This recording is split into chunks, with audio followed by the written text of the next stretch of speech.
Goal setting and effective communication. And we'll start with goal setting. This is probably already a well-established habit of any professional, and if you aren't getting things done on a regular basis, probably not having clear goals is the main reason. And I'd like to start the module with an interesting experiment I learned from one of the best copywriters on the planet, Gary Bencivenga. So, close your eyes and imagine yourself on a stadium filled with people. Now open your eyes and tell me how many people dressed in red have you seen? Most probably your answer will be quite vague, with the most common reply being, I don't know, no one. Now close your eyes again and imagine you are on the same stadium. This time, take a moment and look around for people in red. You will start noticing them pretty fast, some farther away, some close by, but what's important to remember is that you will start noticing them. Same as with getting things done and goals. If you don't have a clear vision as to what you want to achieve, the chances of you spotting the milestones and opportunities to reach that destination are greatly diminished and are left to chance. And if you want to leave your professional life to chance, that's okay. But I think you're here because you want more than that. So let's go more into depth with goal setting and how it evolved. Among the first people to put this into a more formalized structure was Napoleon Hill in the book Think and Grow Rich. You could argue that the Stoics with Marcus Aurelius or Seneca talked to great lengths about achievement, a life well lived and goal setting, yet more formal exploration of the science of success, if I may call it that, has taken place only at the start of the 20th century. In Think and Grow Rich, Napoleon Hill suggests the following strategy when setting goals. Number 1. Determine exactly what you want to achieve. The more details, the better. Remember the people dressed in red example. The clearer your vision, the easier it will be to achieve your goals. Number 2. What are you willing to give in exchange? Obviously, there is no such thing as something for nothing. What will you pay in time, energy, or effort? What will be your sacrifice? Moving on to step number 3, set an exact date to when you want to achieve that goal. If it's not time-bound, you will just get caught up with life and other work that's urgent, and your goal will become a someday. And we all know the road of someday leads to a town of nowhere. Step number 4, have a definite plan. How will you achieve your goals? What are your required skills and resources? Is your company prepared for it? If not, what do you need to start? How do you get those resources? What are your milestones? If you plan on launching that new product in 6 months, what will be done in month 1? What will be done in 2 months from now? And so on. You get the idea. Step number 5, have a clear statement of this plan. Think of it like a contract with yourself that you sign and plan to fulfill. And the last step, and probably the most important one, is to read it out loud twice a day, preferably in the morning and evening. The reason for this is so your subconscious joins in on the fight. It always helps when your autopilot is on board with the plan as well. And you can see the proof of the power of your subconscious whenever you get an idea which seems out of the blue. That's your subconscious doing its job even while you're asleep. Fast forward 50 years from Napoleon Hill, and the science of goal setting has evolved to the SMART acronym: specific, measurable, attainable, realistic, and time-bound. We already discussed the specific side of things. The more details, the better. As for the measurable part, you will need to set in place methods of quantifying your progress in a realistic, objective manner. This gets even more important when part of a team. The simplest and most effective strategy for me was the GRP report. Basically, at the end of the day, I ask every person I work with to complete a 3-field form with their goals for the day, the results they got, and also the problems they had. This way, you have a complete overview of the project with the effortless price of just 10 minutes of everyone's time. Moving on, your goal needs to be attainable, because just daydreaming, as nice as it is, won't get things done. And realistic. This is the equivalent of the what are you willing to give in exchange from the Napoleon Hill strategy. I'm not saying you shouldn't have daring and audacious goals, yet be realistic that there might be some extra steps until you reach that big objective. Every app with 1 million downloads first had to get 1,000 users. So once again, aim high yet be realistic. And last, we have time bound, which again needs to make you accountable and make sure you are on the right path and not lagging behind. You will need to split your big goals into smaller parts and create mini deadlines for each one. This way, you won't just wake up all of a sudden 1 week before your deadline saying, I can't finish this in time. And if you do any form of client work, notifying your clients in advance of delays is always better than letting them know last minute. Now let's look at goals in a team setting. In essence, everything stays the same. The main thing that changes is the setup stage because you have to take into consideration that everyone will have their own input and will better estimate the resources, problems, and opportunities based on their role in the organization. Another aspect that is better in teams than if you're a one-man show is that little thing called mutual accountability. Negotiating with yourself and missing a deadline won't be as harsh as letting your entire team down. And if you're having a bad day or a bad week, having some energetic team members will always recharge your batteries and reignite your passion and you get unstuck. However, this is a double-edged sword. If you're not in a proactive team, you might find yourself discouraged to give it your all, and I'm not sure that's the place you want to be in. That's why it's important that people have their heart in it as well, not just their brain. So always make sure when you're creating your goals to find a way to integrate everyone else's goals in it. Besides the group win, you need to cater to those individual wins as well. And since we're on this topic of motivation, let's quickly go over a great way to boost motivation and keep the passion alive for longer. A lot of professionals I know create vision boards. Basically, a board where you have your significant goals. Most have a picture of the dream home they want, the car they want to drive, the places they want to visit. You can argue that the family photo people keep on their desk can be considered such a vision board. It's much harder to procrastinate when your family sees you doing it. In the case of a team, the vision board can be the number of satisfied clients you want to reach, or any other metric that inspires your team and keeps it motivated. Or something more tangible, like the bonus vacation they get if you reach the target for this quarter. In conclusion, while it's always important to clarify the how by setting clear goals, never neglect the why aspect of things and try to identify it both for yourself and for each member of your team. That's about it on goal setting. In the next video, we're going to talk about multitasking and its impact on your productivity. I'm looking forward to seeing you there. Multitasking, and we'll start with why we do it so much, continue with why it's so bad for us, and then show you methods to remove multitasking from your schedule altogether. So, why do we like multitasking in the first place? In many ways, it's similar to a drug. A study by Earl Miller, an MIT neuroscientist, shows that switching between tasks and completing various mini-tasks like answering an email or replying to a tweet gives us a surge of dopamine. For those of you not familiar with it, it's a neurotransmitter that when released gives you pleasure. And over time, this action-reward process creates a feedback loop. And the more you do it, the more you reinforce the loop and the more likely you are to do it again. So how exactly is multitasking bad for us? The first serious studies on multitasking and its impact on the brain started in the 1960s. And the initial findings were quite interesting. Your brain never actually multitasks. It just switches really fast from one task to another. And this switching effect is where all the damage happens. It has been proven that it decreases learning and the ability to assimilate new information and skills.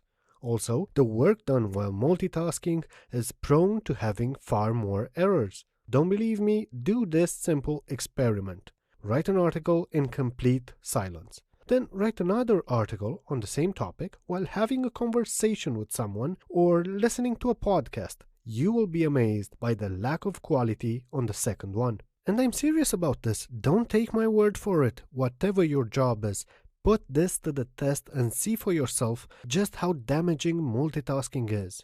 Some more recent studies have shown that it actually lowers your IQ, similar to skipping a night's sleep. And although not directly relevant to work, if you multitask while driving, you are 4 times more likely to have an accident. So, how do you stop multitasking and deliver more great work? And I'll be honest with you, it's easier said than done. When making this video, I've literally spent over 20 hours reading articles, studies that focus on curing the addiction to multitasking, and unfortunately, over 80% said more or less the obvious: stop switching between tasks. And I doubt telling an addict that the best way to stop being one is to stop using ever helped. However, I think the following list is one of the most refined and useful resources you can find on how to stop multitasking.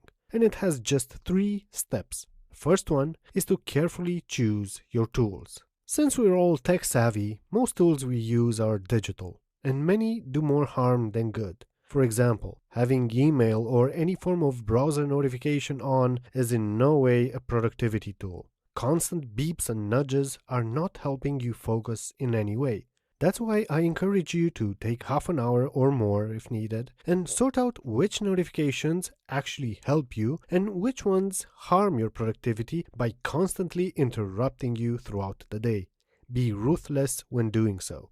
Step number 2 is to replace old habits with new ones, and it helps you a lot to understand how habit creation works. You have a cue, that is basically the set environment and circumstances that trigger it. Then there's the actual habit and the reward. The reward component will eventually generate a craving, and that's why it's so hard to quit a habit if it has made itself at home.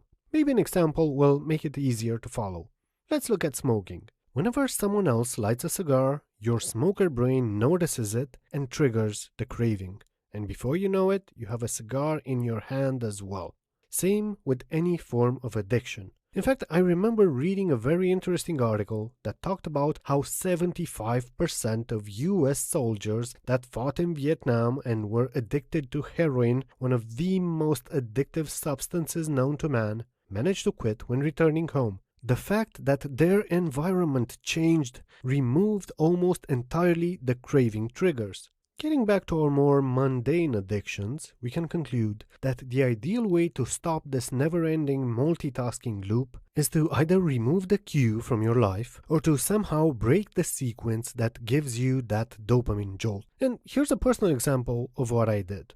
A few years back, I found myself obsessively going to a site, and it just became an automated reflex. Whenever I got bored or something, opened a new tab and bam, 10-20 minutes later, I realized I wasn't working anymore. I felt as if my brain got hijacked. So what I did was install a browser extension that blocks any website I wanted. The next time my brain went on autopilot, it no longer received the reward it got by watching some funny memes. Instead, got a page that said "Get back to work." In the first few days, I saw that "Get back to work" page quite often. Eventually, I never even felt the craving anymore because I broke the habit. And all this with a simple browser extension. Same can be applied to any bad habit you currently have that is robbing you of productivity.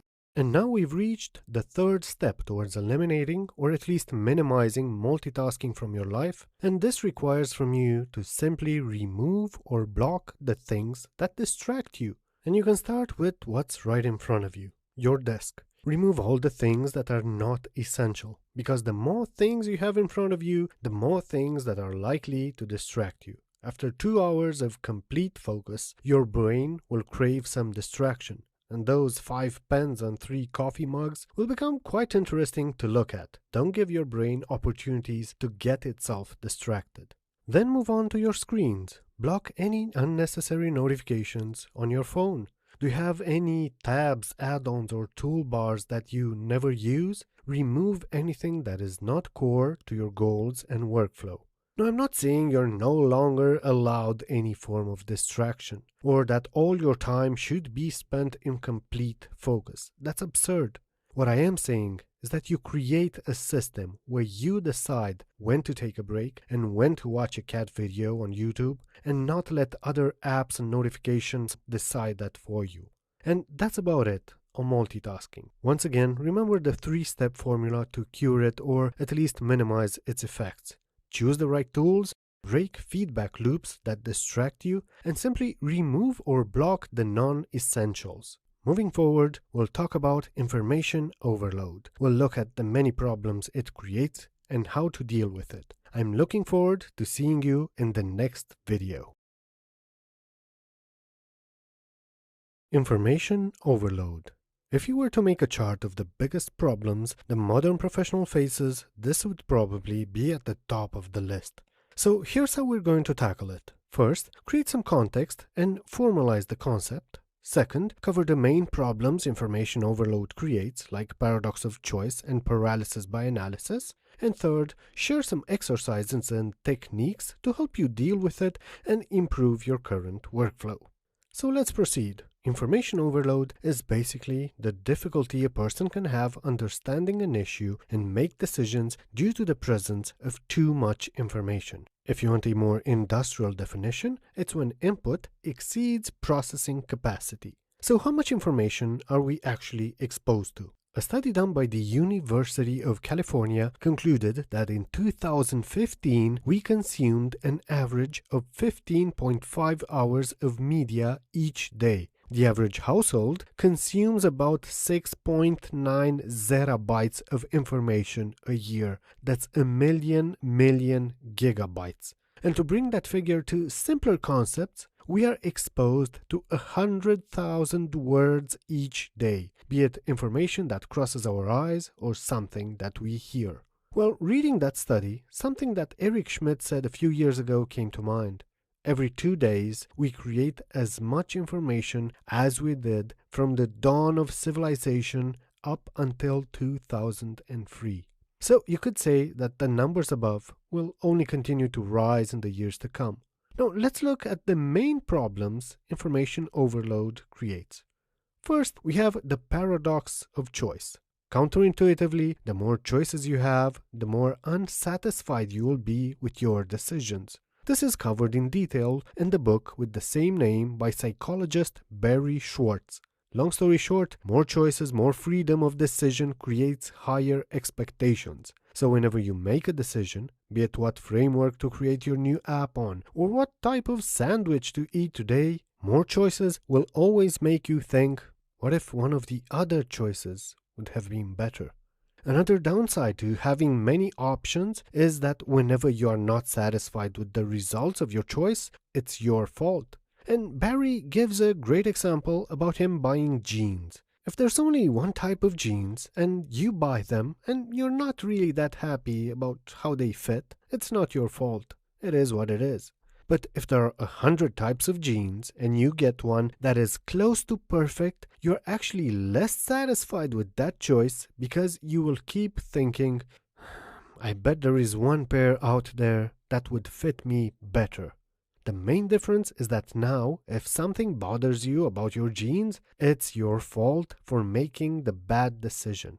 The second problem information overload creates that is even more specific to technical professionals and knowledge workers in general is paralysis by analysis. This is quite frequent in software development and manifests through exceedingly long phases of project planning, requirements gathering, and data modeling. Those of you familiar with agile software development might have heard of this as an example of anti-patterns. So how do you fight information overload and get control of your workflow and decision making once again? And for that, I've prepared a list of 5 practices. This first one I repeat once a year, and it's such a relief every time I do it. You need to do a brain dump. So what you do is write down a list of all the things that are on your professional plate. So pause this video and make a list of everything that is on your mind. Every task, every to-do, every call, side project, administrative email you need to send, everything.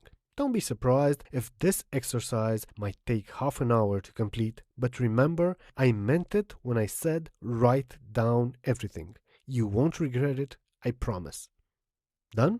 Perfect. Now comes the fun part. What you have to do for each item on that list is decide an exact time when you will complete it, or just decide to remove it from your mental storage completely. So if it's a business venture that you were offered, either accept it and put things into motion, or just let the other side know you are not interested for the time being. Because having 100 things in the someday category is just a waste of your energy and will significantly limit your ability to focus. It's not always easy to kill your someday projects, yet it's necessary if you want your today goals to succeed. And as much as I hate Google for practicing this with many of their products, I totally support their philosophy. In fact, if you want to take a short break and go down memory lane, I encourage you to visit Google Graveyard. It lists the over 260 projects Google axed at the time of this recording, with more to come. Finished your break? Now let's move on. Exercise number 2 in dealing with information overload is the 2-minute rule. So what you have to do is split your tasks in 2 categories. Those that take less than 2 minutes to complete and those that take more. What you have to do next is group and complete all those that take less than 2 minutes in one compact time slot. Alternating bigger tasks with those 2-minute ones inevitably turns those into 10-15 minutes each. Multiply that by the number of small tasks you have and you see how much time you've lost. The third practice on our list is to make the important decisions first. We also covered this in the previous module, where we talked about prioritizing tasks, but I want to share another perspective on this as well. In the book The Willpower Instinct, author Kelly McGonigal discusses how willpower is a limited resource. So if you use it on trivial decisions, by the time you deal with the important ones, you might run out of it. That's why you should always start with the most important task first. And using the excuse of, I will warm up with this busy work first, is not the way to go. You can see an example of how your finite willpower is used against you every day in the way supermarkets place their products to maximize profits. There's a whole science to product placement, the structure of aisles, what goes on eye level and what doesn't, pricing, and even the music that's played in the background. Do you think it's by chance that you have sweets next to the checkout counter? Moving on, we have method number 4 on dealing with information overload. Push down authority. And this doesn't mean act bossy. It means to give the people you manage autonomy and give them the authority to make decisions on their own. Help them understand the project goal and guidelines so you don't have to review methods. You just analyze results. And the last practice on our list is at the same time the easiest and the most difficult. You need to turn things off. You can't get overloaded with information if there is no emitter. So turn off your phone notifications, turn off your TV, close that distracting browser tab. And are you really sure you need that second monitor? And my personal promise to you is that if you practice even one of these methods, you will see significant progress in dealing with information overload and also have more clarity when making decisions. And coming up next, we'll cover just that, decision making, looking at the process, communication stages, and also myths, risks, and traps. I'm looking forward to seeing you in the next video.